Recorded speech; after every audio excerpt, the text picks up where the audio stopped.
Chapitre 9. Escale à Java. L'Ankou continua de voguer sur une mer d'huile durant plusieurs jours. Ils arrivèrent en vue de l'île de Java. Ils suivirent la côte un moment, avant d'arriver à portée d'une ville, visiblement active, où des bateaux de diverses origines asiatiques et européennes se trouvaient au mouillage. Gaël Morbrez avait fait retirer le pavillon noir avant d'être en vue. « Quelle est cette contrée ?» demanda Denis. « C'est la ville de Jayakarta, » répondit Gaël. « Enfin, c'était ainsi qu'elle s'appelait, avant de devenir une colonie hollandaise. Elle a été rebaptisée Batavia il y a une vingtaine d'années. Avec Singapour, c'est un des centres commerciaux les plus actifs de cette région du monde. Et bien sûr, les pirates y sont présents. »« Les Hollandais laissent faire les pirates ?» ?»« Du moment que nous n'attaquons pas les navires hollandais et que nous empêchons les Anglais et les autres de se déplacer en toute quiétude sur l'océan Indien. Mais nous devons éviter de nous afficher. »« Que venons-nous faire ici ? Une escale pour se ravitailler ? » ?»« Il y a de ça, mais pas seulement. J'ai une affaire à régler ici avant de continuer vers l'est. John, je te laisse commander la manœuvre. » Une fois le navire à quai, Gaël réunit ceux qui devaient, ou souhaitaient, descendre à terre. La grande majorité de l'équipage resterait à bord sous les ordres de John. Gaël serait accompagné d'Akiko et Denis, qui souhaitaient découvrir cette ville. Un second groupe serait commandé par Natalia et se composait de Morgan, quelques autres pirates pour servir de manutentionnaires, et de Caitlin. « Il lui faut des vêtements plus adaptés à la vie à bord », invoqua Natalia pour justifier la présence de la jeune femme. « Morgan lui prête des vêtements, mais il lui faudrait sa propre garde-robe. » « C'est vrai que la robe d'aristocrate anglaise n'est pas ce qu'il y a de plus pratique, » acquiesça Gaël. « Moi j'aime bien sa robe, » fit remarquer John. « Je la garderai pour les occasions, » sourit Caitlin. « Ah, l'amour, » rit Morgan. « Vivement que je connaisse ça. On y va ?» Gaël regarda le petit groupe s'éloigner, visant plus particulièrement sa nièce. Un sourire malicieux naquit sur ses lèvres. « Pourquoi Morgan a dit ça ?» fit Denis. « Parce qu'elle croit que personne n'a remarqué le petit manège qu'elle fait avec Igor, » dit Gaël. « D'ailleurs, seuls quelques-uns ont remarqué et gardent le silence. Ils pensent peut-être que nous n'accepterons pas leur relation. »« Je trouve ça ridicule, » dit Akiko. « Tout le monde apprécie Igor et Morgan à bord, et tous seraient heureux d'apprendre leur histoire d'amour. » « Elle ne pourra pas rester éternellement cachée. Allons-y, nous aussi. Denis, soyez sur vos gardes et restez près de nous. Nous nous rendons dans un des lieux les plus dangereux de cette ville. »« Bien compris, » assura l'Anglais. Les rues de Jayakarta étaient les plus animées. Les marchands haranguaient les passants pour qu'ils viennent acheter leurs marchandises. Il était inutile de parler leur langue pour le comprendre. En remarquant qu'ils étaient européens, certains marchands se mirent à les inviter à s'arrêter en hollandais ou en anglais, ce qui surprit plus Denis. « Vous ne saviez pas que les Anglais ont dominé cette ville un moment ?» fit Gaël. « À vrai dire, je ne sais pas grand-chose de ce monde, » avoua Denis. « Je me suis surtout occupé de l'éducation de Caitlin et de nos terres depuis le départ de notre père. Mais j'aimerais rattraper mon retard. J'ai l'impression d'être ignorant. » Ce qu'il y a de bien quand on est conscient de son ignorance, c'est qu'on est aussi conscient du plaisir qu'on aura à tout découvrir. Le monde s'ouvre à vous. Appréciez-le sans préjugés pour en goûter toutes les saveurs. C'est un conseil que je m'engage à suivre, Captain. Le paysage urbain changea progressivement. Les rues animées furent remplacées par des lieux bien moins fréquentés. Les vendeurs se faisaient bien moins expressifs et regardèrent passer les Occidentaux avec suspicion devant des échoppes moins colorées. La lumière elle-même semblait se faire plus timide à cet endroit. Denis dut prendre sur lui pour ne pas porter la main à son épée. Il commençait à se demander où le capitaine les emmenait.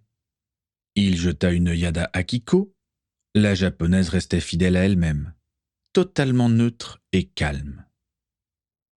Ils s'arrêtèrent à quelques pas d'une porte gardée par 2 hommes en armes. Gaël se tourna de nouveau vers Denis pour lui répéter ses consignes. L'Anglais acquiesça. Il comprit que le danger était plus grand maintenant. Gaël, suivi des 2 autres, s'approcha des gardes. Ils échangèrent quelques mots dans la langue locale. Les gardes toisèrent les 3 étrangers d'un air mauvais. Denis pensait qu'ils allaient les éconduire, mais un des gardes frappa à la porte. Une lucarne s'ouvrit, et après un nouvel échange de paroles entre le garde et le portier, la porte s'ouvrit. L'intérieur ne ressemblait pas du tout à la rue crasseuse qu'ils venaient de quitter. Les murs étaient décorés de couleurs chatoyantes, de dorures et de rideaux. Denis remarqua que ces rideaux dissimulaient des portes ouvragées. En passant devant certaines au moment où elles s'ouvraient, il vit des hommes en train de fumer dans de longues pipes, allongés sur des divans, occupés à jouer à un jeu avec des petites tuiles blanches, ou accompagnés de demoiselles plus ou moins dénudées dans des étreintes torrides. Denis n'avait jamais mis les pieds dans un tel lieu, et il savait que cela existait, même à Londres ou dans certaines grandes villes anglaises, mais sa morale le répugnait à s'y rendre. Il se demandait ce que le capitaine pouvait avoir à faire dans un tel endroit. Ils furent menés jusqu'à une pièce où se trouvait un magnifique bureau. Plusieurs personnes s'y trouvaient, dont des jeunes femmes en tenue légère, mais ce fut visiblement l'homme qui se trouvait derrière le bureau qui intéressait le capitaine de l'Ankou. Denis fut surpris de constater qu'il était assez petit, mais un certain charisme effrayant émanait de lui. Son crâne était quasiment dénué de cheveux, hormis une longue natte tressée, retombant sur son épaule. L'homme leva vers Gaël un regard hautain, malgré son sourire. « Gaël Morbraise, dit l'Asiatique, quelle surprise de te revoir aussi tôt. Je ne t'attendais pas avant des années. » « Tu sais, Jawagnal, je viens, » répliqua Gaël. « Et puis-je savoir ce qui t'amène ici ?»« Ne fais pas l'innocent, tu le sais très bien. »« Ah, tu es venu pour ça. Je me demandais qui de toi ou de ta sœur viendrait. Dois-je en conclure qu'elle n'est plus capitaine de l'Ankou ?»« Tu dois en conclure que tu dois nous rendre ce que nous t'avons prêté si gracieusement durant ces dernières décennies. » « Il ne vous a pas manqué durant presque 30 ans. J'en étais arrivé à la conclusion que cet objet était inutile pour vous. »« Tu te trompais. Assez parlé. Je ne tiens pas à rester dans cette ville plus longtemps que nécessaire. Rends-le-moi immédiatement. » Jawagnal ne semblait pas désireux de restituer au capitaine Morbraise ce qu'il lui demandait. Un tic nerveux trahissait son envie de dégainer son arme. Denis fit une rapide évaluation des forces en présence. Il n'était venu qu'à 3, et même si le capitaine se trouvait être un sorcier et Akiko une dragonnière, lui-même n'était qu'un simple moldu, comme il disait. Et autour d'eux se tenait une dizaine d'hommes en armes. Denis avait bien compris que, dans le milieu de la piraterie, il ne fallait pas considérer les femmes comme des potiches, même si leur corps d'albâtre et le peu de tissu qu'elles portaient ne semblaient pas dissimuler de l'âme. Jawagnal avait l'avantage du nombre et du lieu, mais contre toute attente de la part de Denis, il se leva sans intention violente. Il ne fit que porter ses mains à son col pour en sortir un pendentif composé d'une chaînette fine et d'un éclat de cristal brut de couleur vert pâle. Denis remarqua que ce morceau de cristal ressemblait au bloc qui se trouvait dans l'Ankou et dont personne n'avait daigné lui expliquer l'origine et la raison. Encore un des secrets de ce navire ô combien étrange. Jawagnal admira le morceau de cristal. On sentait bien qu'il ne souhaitait pas s'en séparer. À contre-cœur, il le tendit à Gaël, qui s'en saisit sans hésitation et le passa autour de son cou, le cachant sous ses vêtements. Puis, sans que le moindre mot ne soit ajouté entre les 2 hommes, Gaël Morbrez tourna les talons et sortit, emmenant Denis et Akiko à sa suite. Ils refirent le chemin en sens inverse dans l'établissement pour retourner dans la rue. Denis ressentit comme une certaine tension dans l'air. Un coup d'œil à Akiko lui confirma que la femme aux yeux en amande scrutait le moindre recoin. Denis se mit à faire de même quand soudain, des portes derrière lesquelles se trouvaient précédemment des clients fumeurs d'opium, joueurs de mahjong ou consommateurs sexuels, surgirent des brigands, armes au clair. Denis porta la main à son épée, mais stoppa son geste en voyant que le capitaine et son épouse demeuraient parfaitement calmes et n'avaient pas esquissé le moindre mouvement pour le moment.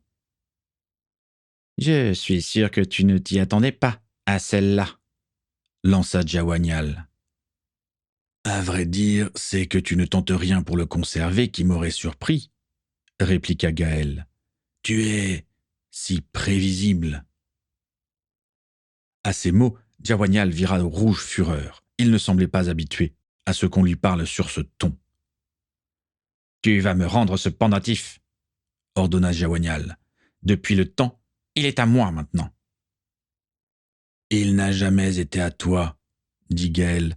« Tu as aidé Lankou une fois, et c'est pour te récompenser que ma sœur t'a prêté ce pendentif.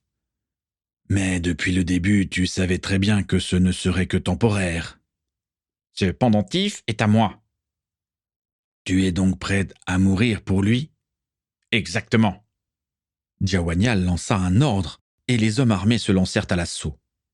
Denis tira son épée pour parer un premier coup de sabre. À côté de lui, il vit l'éclair d'acier de la lame du katana d'Akiko fuser, pour trancher sans même chercher à bloquer. Le poitrail ouvert, l'adversaire de la japonaise s'effondra en lâchant un borborigme incompréhensible. Denis repoussa son agresseur d'un coup de pied à l'abdomen et se fendit pour venir le piquer en pleine poitrine. Gaël fit surgir son sabre d'abordage dans sa main droite et sa baguette dans sa main gauche. Il para un coup de sabre et enchaîna directement avec une coupe qui trancha net le bras de son attaquant. Ce dernier se mit à hurler mais se tut en recevant un second coup de sabre dans la gorge. Un autre vint par l'autre côté, le sabre haut. Il l'abattit sur le capitaine de Lankou, mais fut arrêté par la baguette, devenue aussi dure que l'acier. Gaël maltraita la rate de son ennemi d'un puissant coup de pied et l'envoya ad patresse d'un coup de sabre. Gaël ne vit pas l'ennemi qui vint silencieusement dans son dos, mais heureusement pour lui, Denis le désarma d'une passe d'armes sans égale avant de lui ouvrir la gorge de la pointe de son épée. Gaël échangea un regard reconnaissant avec l'Anglais avant de repartir au combat. Akiko tranchait les ennemis de manière simple et rapide, dans le plus pur style samouraï. Elle fut tout de même prise de vitesse par une des femmes combattantes. Cette dernière parvint même à faire tomber la japonaise en arrière. L'Indonésienne donna un coup de pied dans le poignet d'Akiko pour la désarmer et la menaçait de son épée. Elle allait la mettre à mort, quand soudain, les yeux de la japonaise prirent une teinte dorée. Akiko ouvrit grand la bouche, comme pour hurler, mais ce fut un souffle enflammé qui en surgit. L'assaillante hurla de douleur en reculant et en s'agitant, le corps brûlant. Akiko tendit la main vers son katana, qui vola jusqu'à elle. Elle mit fin à la souffrance de l'Indonésienne en la décapitant. Gaël éventra un adversaire, faisant ressurgir la lame de son sabre dans son dos. Il pointa sa baguette vers celui qui s'élançait sur lui. « Avada Kedavra !» Un éclair vert frappa l'ennemi en pleine course, et il s'étala au pied du capitaine pirate. Gaël laissa choir l'homme de main épinglé sur son sabre. Il ne restait plus que Jawanyal qui grimaçait au spectacle de ces hommes, gisant à même le sol, dans leur propre sang. Gaël fit quelques pas vers lui, son sabre perlant du sang de ses victimes. « Ne tente plus rien, » dit Gaël. « Si je te revois, je te tue. » Gaël rejoignit ses deux acolytes et sortit. Akiko attendit d'être dans la rue pour nettoyer le sang de sa lame et rengainer. Elle tendit le chiffon ensanglanté à Denis pour qu'il fasse de même avec son épée. Vous aviez prévu ça?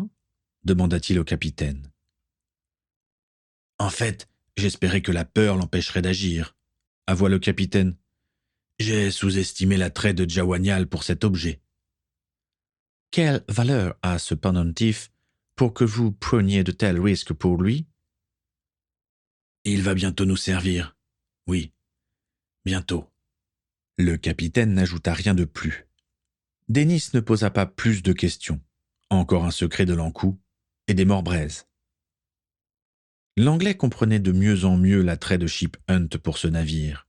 Même en ignorant la teneur de ce secret, on pouvait aisément imaginer qu'il devait être extraordinaire. Surtout en voyant les capacités de l'encou. « J'espère que la balade a été plus calme pour les autres », dit Dennis en remontant sur l'encou. « Et ils n'allaient pas du tout dans les mêmes quartiers que nous, » rassura Gaël. « Et puis, ils étaient plus nombreux. Je suis sûr que Caitlin va bien. » « Elle avait l'air de bien s'amuser quand je les ai quittés, » lança Justin Lefranc. « Tu n'es pas resté avec eux ?» questionna Gaël. « Tu sais, moi, les boutiques de vêtements, j'ai acheté ce dont j'avais besoin, et quand j'ai compris que les filles allaient en avoir pour un moment, je suis revenu. Par sécurité, Helmut et 2 hommes sont allés les rejoindre. Tu as récupéré le pendentif ? » ?»« Oui, ça n'a pas été aussi tranquille que je l'avais espéré, mais nous l'avons. »« Denis, venez me voir, » ordonna le médecin du bord. « Pourquoi ?» questionna l'Anglais. « À cause du sang qui coule le long de votre bras gauche. » Dennis regarda sa main, et, effectivement, des gouttes de sang perlaient au bout de ses doigts. La manche de sa tunique était maculée d'écarlate. Le médecin releva la manche pour constater la présence d'une entaille sur l'avant-bras. « Je ne l'ai même pas remarqué, » dit Dennis. « L'explication du combat, » expliqua Justin. « C'est courant. »« Maintenant, je ressens la douleur, » grimaça-t-il. « La tension a baissé, c'est pour ça. C'est une blessure sans gravité, juste une cicatrice de plus. » Le médecin sortit sa baguette et incanta au-dessus de la blessure. L'entaille se referma en quelques secondes. « Vous allez vous sentir légèrement affaibli. C'est normal avec le sang que vous avez perdu, » prévint le médecin. « Merci, docteur, » remercia Denis. « Voilà les acheteuses, » lança John depuis la passerelle. Effectivement, les 3 femmes arrivaient en tête, suivies de plusieurs hommes chargés de sacs et colis divers. Gaël sourit à ce spectacle. « Tu as tout de même pensé aux victuailles, j'espère » lança-t-il à sa vieille amie. « Très drôle, » rit Natalia. « Il n'y a que les paquets que tiennent Morgan et Caitlin qui contiennent ces vêtements. Le reste, ce sont les vivres. » « Ça demande vérification. Qu'est-ce que t'en penses, John ?»« John ?» Le jeune homme était en admiration devant Caitlin. Cette dernière portait un pantalon de cuir cintré qui soulignait sa silhouette. Elle avait conservé sa natte épaisse, mais avait rajouté un foulard vert à sa coiffure. « Je crois qu'il ne t'écoute pas, » ironisa Natalia. « Toujours pareil avec les amoureux, » soupira Gaël. « Je crois que je vais devoir assurer moi-même la manœuvre de départ. On a tout ce qu'il faut. »« Oui, je vais aller tout ranger d'ailleurs. Morgan, on y va. » Morgan lança un regard légèrement jaloux, mais souriant, à son amie Caitlin. La jeune Anglaise et John étaient dans leur petit monde. Morgan était impatiente de pouvoir se retrouver seule avec son vampire. Mais pour le moment, elle avait du travail.